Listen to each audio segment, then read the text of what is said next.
Hi friends, இன்றைக்கி நம்ம சேனலில் என்ன வீடியோ பார்க்க போகிறீங்க அப்படின்னா என்னோடய சொந்த ஹோம் டூர் வீடியோ தான். நீங்கள் நிறைய பேர் என்கிட்ட ரொம்ப நாளாக கமெண்ட் பாக்ஸில் வந்து கேட்டிருந்தீங்க உங்கள் சொந்த ஹோம் டூர் வீடியோ போடுங்கன்னு. அவங்களுக்காக தான் நேற்று ராத்திரி சரி வீடியோ எடுக்கலான்னு அப்படின்னு நினச்சிட்டு வீடியோ எடுத்தேன். அதனால் கொஞ்சம் கிளாரிட்டி கம்மியாக இருக்கும், மன்னிச்சுக்கோங்க. இப்போ வீடியோக்குள்ளே போகலாமா? ஹோம் டூர் அப்படின்னாலே நிறைய யூடியூபர்ஸ் வந்து கேட்டில் இருந்தே ஆரம்பிப்பாங்க. நான் கொஞ்சம் வித்தியாசமாக இருக்கட்டும் அப்படின்னு நினச்சிட்டு உங்களுக்கு என்னோடய ஹாலில் இருந்தே காட்டுறேன். ஃபஸ்ட்டு இந்த பக்கம் பார்த்திங்கன்னா 2 சோஃபா இருக்கும். அதுக்கப்புறம் இந்த ப்ளூ கலர் சோஃபா எப்படி இருக்கோ இதே கலரில் தான் நான் எங்கள் வீட்டுக்கு தரையில் டைல்ஸ் போட்டிருக்கேன். எதுக்காக அப்படின்னா எங்கள் வீட்டை சுற்றி கிரவுண்ட் இருக்குது. 5 சென்ட் தரை அப்படிங்கிறதுனால 2.5 சென்டில் தரை இருக்குது, 2.5 சென்டில் வீடு இருக்குது. அந்த தரையில் வந்து ஃபுல்லாக செம்மண் அப்படிங்கிறதுனால நம்ம வெளியில் மிதிச்சுட்டு வீட்டுக்குள்ளே வரும்போது ஒயிட் கலர் சாண்டல் கலரில் டைல்ஸ் போட்டிருந்தோம் அப்படின்னா வீடு ஃபுல்லாக தினமும் நம்ம மாப்பு போட்டு துடைக்கிற மாதிரி இருக்கும். அதுக்காக பிளான் பண்ணி தான் நான் தான் இந்த கல் வந்து செலக்ட் பண்ணி வாங்கினேன். சொந்த வீடு தான், ஆனால் வந்து நானே புதுசாக கட்டின வீடான்னு நீங்கள் யோசிப்பீங்க. ஆனால் நான் வந்து புதுசாக கட்டலை. நாங்கள் வாங்கும்போதே இடத்தோடு சேர்ந்த ஒரு பழைய வீடு மாதிரி தான் இருந்துச்சு. அதை தான் வாங்கி கொஞ்சம் ஆல்ட்ரேஷன் ஒர்க்கு பண்ணி வச்சுருக்கேன். எப்படி வாங்கினேன் அப்படின்னா எனக்கு மேரேஜ் ஆகி இப்போ 3 வருஷம் ஆகுது. மேரேஜ் ஆகி ஒரு 3 மாதம் இருக்கும்போது இந்த வீடு இப்படி இருக்குது, இதை வந்து சேல்ஸ் பண்ணுறாங்க அப்படின்னு எங்களுக்கு நியூஸ் தெரிஞ்ச உடனே என்னோடய ஹஸ்பண்ட் வந்து வீடு கட்டுறதுக்காக ஒரு 5 லட்ச ரூபாய் சேவிங்ஸ் வச்சுருந்தாங்க.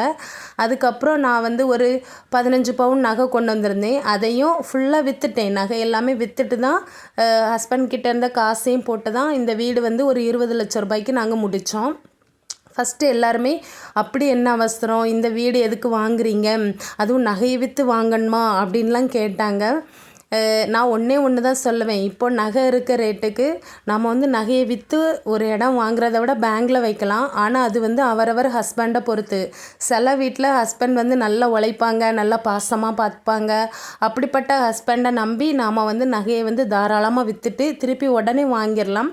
ஒரு சில வீடுகளில் ஹஸ்பண்ட் வந்து எவ்வளோ தான் காசு வந்தாலும் குடித்து அழிச்சிருவாங்க. ஸோ அப்படிப்பட்ட ஹஸ்பண்ட் இருந்தால் தயவு செஞ்சு நகையை யாருமே விற்காதீங்க. இப்போ உங்களுக்கு தெரியும் நான் எதுக்காக நகையை விற்றுருக்கேன் அப்படின்னு. எனக்கு வந்து நான் விற்றுட்டேன். எதுக்காக அப்படின்னா என்னோடய ஹஸ்பண்ட் மேலே இருந்த ஒரு பெரிய நம்பிக்கையில் தான் நான் விற்றுருந்தேன். இன்னொன்று பார்த்திங்கன்னா வீட்டை வாங்கணுன்னு நானும் அவங்களும் ரொம்ப ஆசைப்பட்டோம்.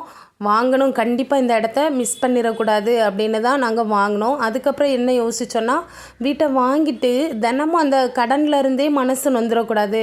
கடன் இருந்தால் நமக்கு தினமும் சாப்பிடக்கூட மனசு வராது. பேங்கில் அதே மாதிரி உழைக்கிற காசு கம்மி தான்.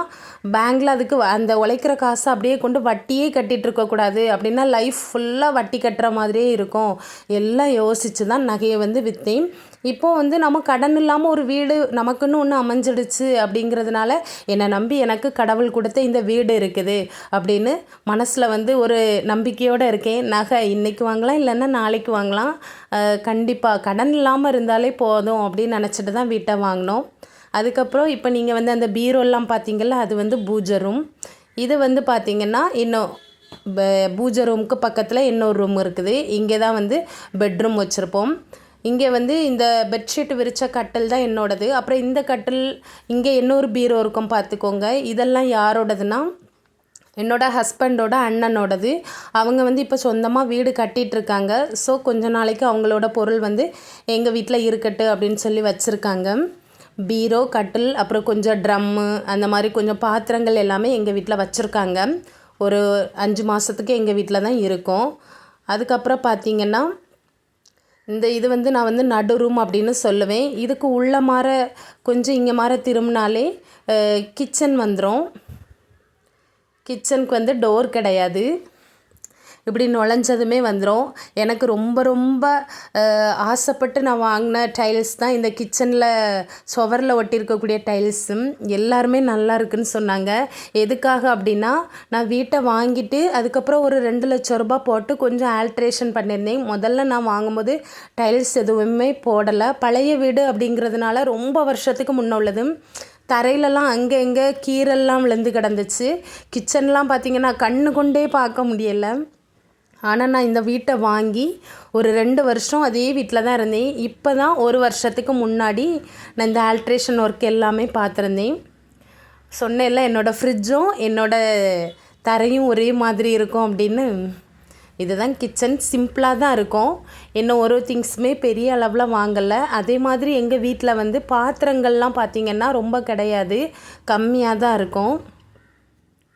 நீங்கள் வீடியோவில் வந்து நான் போடக்கூடிய சமையல் வீடியோ எல்லாத்துலேயுமே பார்த்துருப்பீங்க. நான் காட்டுறெல்லாம் இவ்வளோந்தான், ஒரு 2-3 பேருக்கு தேவையான அளவு தான் பாத்திரங்கள். நான் நிறைய வாங்க விரும்பவும் மாட்டேன். ஏன்னா அதெல்லாம் வந்து நமக்கு எப்போ தேவை இருக்குதோ அப்போ வாங்கிக்கலாம் அப்படின்னு. அதுக்கப்புறம் கடையிலேருந்து எந்த திங்ஸ் வாங்கினாலுமே அந்த டப்பா எதுவுமே வேஸ்ட்டாக தூர போட மாட்டேன், எல்லாமே வச்சுருப்பேன். அதுக்கு அந்தந்த டப்பாவில் எந்த பொருள் ஸ்டோர் பண்ணி வைக்கலான்னு டைம் வரும்போது அதை அதில் வந்து ரீஃபில் பண்ணி ஃப்ரிட்ஜ்லேயோ இல்லை அங்கங்கே வச்சுருப்பேன். அதே மாதிரி வீடு வந்து பெருசோ சின்னதோ அப்படிலாம் இல்லை. நாம் இருக்கிற வீட்டை வந்து நாம் தினமும் நல்ல க்ளீன் பண்ணி நல்லா நீட்டாக மெயின்டைன் பண்ணாலே நம்ம வீடு நமக்கே பிடிக்கும். நம்ம வந்து அடுத்தவங்களுக்கு வீடு இருக்குது, அவங்க வீடு அப்படி இருக்குது இப்படி இருக்குதுன்னு நம்ம பொறாமையே பட வேண்டாம். கண்டிப்பாக எல்லாருக்குமே லைஃப்பில் சொந்த வீடு அமையும், கண்டிப்பாக எல்லாருக்குமே அமையும். நான் வந்து தினமும் கடவுள்கிட்ட அதை தான் கேட்டுப்பேன். அப்புறம் இது வந்து மேலே ஒரு ஸ்லாப் மாதிரி இருக்குது கிச்சனுக்கு மேலே. நான் சொன்னேன்ல என்னோடய 2வது அக்கா வீடு கட்டுறாங்க, அவங்க திங்ஸ் தான் மேலே இருக்குது. அதுக்கப்புறம் பார்த்திங்கன்னா இதுதான் வீட்டோட கடைசி எண்டு. இந்த டோரை திறந்துட்டு பின்னாடி போனோம் அப்படின்னா இங்கே வந்து எல்லார் வீட்டு மாதிரி தான் பாத்ரூமும் டாய்லெட்டும் ஒன்றா தான் இருக்கும், நார்மல் டாய்லெட்டு தான். அதுக்கப்புறம் பார்த்திங்கன்னா இப்படி சுற்றி இந்த மாதிரி வெளியில் வந்தோம் அப்படின்னா இதுதான் கிரவுண்டில் வந்து நிறைய மரங்கள் இருக்குது. நான் வைக்கல, வீடு வாங்கும்போதே இப்படி தான் இருந்துச்சு.